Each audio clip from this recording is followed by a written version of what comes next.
Media మిత్రులందరికీ నమస్కారం. ఈరోజు కంచి పరమాచార్య శ్రీ చంద్రశేఖరేంద్ర సరస్వతి గారి జన్మదినం.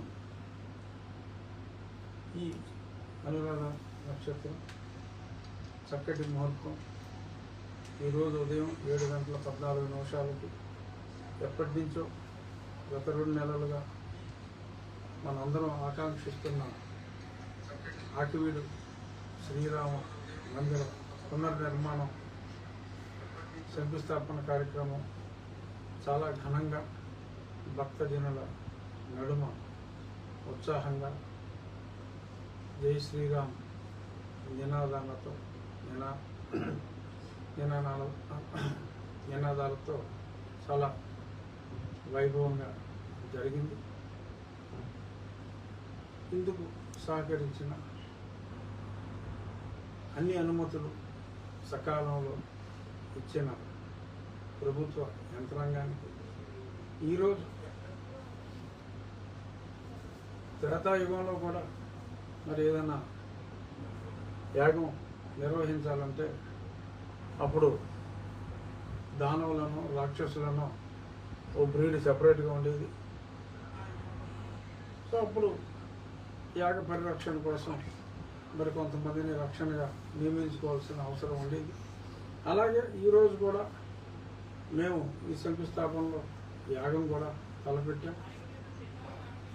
ఆ శంకుస్థాపన కార్యక్రమం ఆ యాగ భంగం కలిగిస్తారేమో అని మరి కొందరు కలిగిస్తాము అని చెప్పి మాట్లాడిన బ్యాక్గ్రౌండ్లో మేము కూడా రక్షణ కోసం రక్షక భటుల్ని అనగా పోలీసు వారిని వాడటం జరిగింది. సో రక్షణ వలయంగా నిలిచి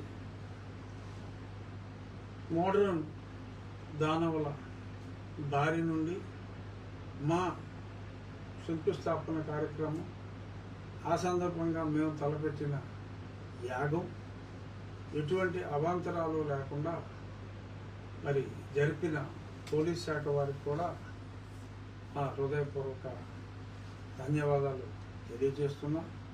ఈ సందర్భంగా సరే రకరకాల కాంప్లిమెంట్లతో పాటు రకరకాల కామెంట్లు చేసేవాళ్ళు కూడా ఉంటారు.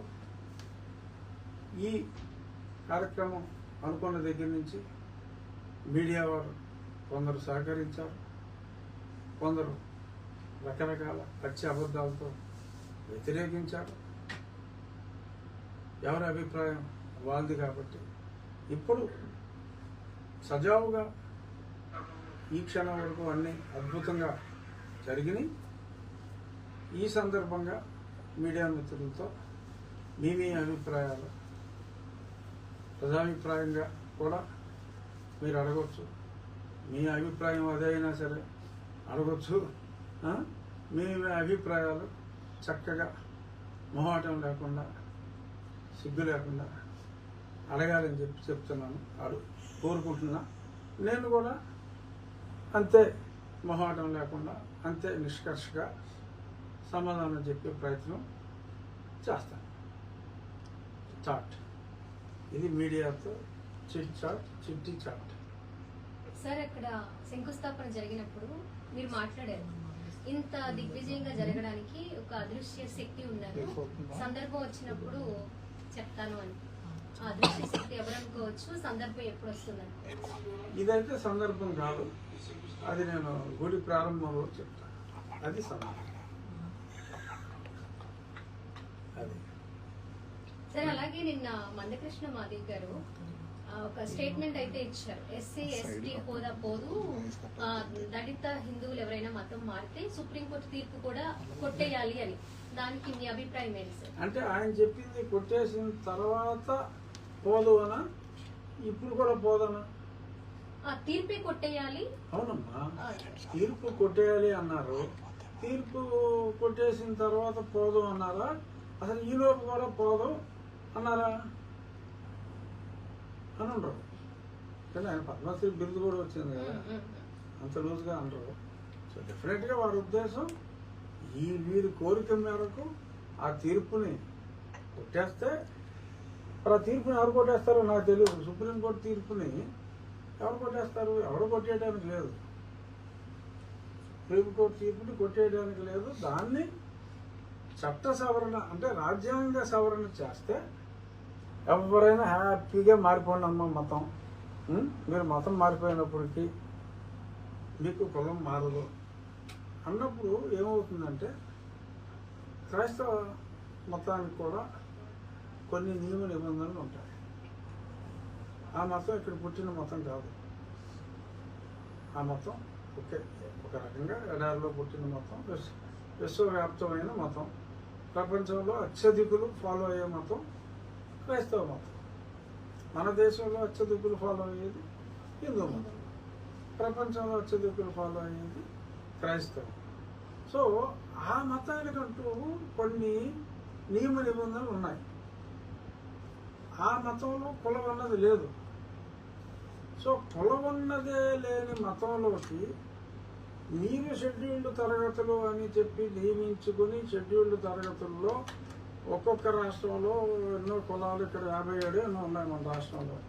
అలా కొన్ని రాష్ట్రాల్లో 100 ఉన్నాయి, కొన్ని రాష్ట్రాల్లో 40 ఉన్నాయి. అలాగా ఏ రాష్ట్రానికి ఆ రాష్ట్రం ఒక షెడ్యూల్లో చేపట్టిన కులాలు ఈ షెడ్యూల్ కూడా క్రైస్తవ మతంలో ఉండాలి అని చెప్పి వీరు కోరుకుంటే ఆ మత పెద్దలు ఒప్పుకోవాలి.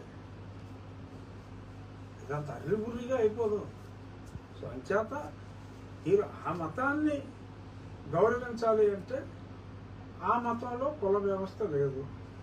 మరి ఈ మతంలో ఉండాలి అంటే ఈ మతంలో కుల వ్యవస్థ ఉన్నప్పటికీ ప్రస్తుతం ఎవరో కుల వ్యవస్థని పట్టించుకోవటం లేదు. సో పట్టించుకోవటం లేదు కాబట్టి మీకు రిజర్వేషన్లు అవసరం అని ఇంకా మీరు అనుకుంటే, ఒరిజినల్గా 10 ఏళ్ళు చాలనుకున్నారు, దాన్ని అలా 10 పెంచుకుంటూ వెళ్ళారు. రాజకీయ కారణాలు కావచ్చు, ఏదైనా కారణం కావచ్చు, దానికి వాడి తర్వాత కారణం కావచ్చు. బట్ ఇప్పుడు చాయిస్ ఏంటి? ప్రస్తుతం ఉన్నది రిజర్వేషన్ కావాలి అనుకుంటే మీకు రాజ్యాంగంలో ఏదైతే మీకు నిర్దేశించిందో దాని ప్రకారం ఉంటే మీకు రిజర్వేషన్ ఉంటుంది.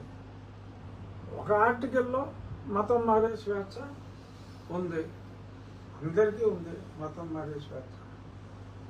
కొందరికి ఏమని చెప్పారు, నువ్వు మతం మారితే నీకు ఈ మతంలో, హిందూ మతంలో నువ్వు ఉంటే నీకు వచ్చిన రిజర్వేషన్ ఉండదు అని చెప్పి అందులోనే అప్పుడే రాశారు. నేను ఈ పార్టీ చూసుకుంటాను, నాకు ఆ పార్టీతో సంబంధం లేదు అని అంటే మరి ఆ ప్రొవిజన్ ఇవ్వలేదు. ఎవరికి ఏది కావాలంటే అదే ఫాలో అవ్వచ్చు. ఎవరికి ఇష్టం లేకపోతే వాళ్ళకి ఆ రాజ్యాంగం వర్తించదు అన్న వెసులుబాటు రాజ్యాంగాలు ఇవ్వలేదు. దానికోసం కూడా వీళ్ళందరూ పోరాడితే దానికి పార్లమెంటు సభ్యులు ఒప్పుకుంటే ఏమో జరుగుతుందేమో చెప్పలేం. కానీ ప్రస్తుతానికి నిన్న మాట్లాడిన మాటలు అప్రస్తుతం, అది మారేదాకా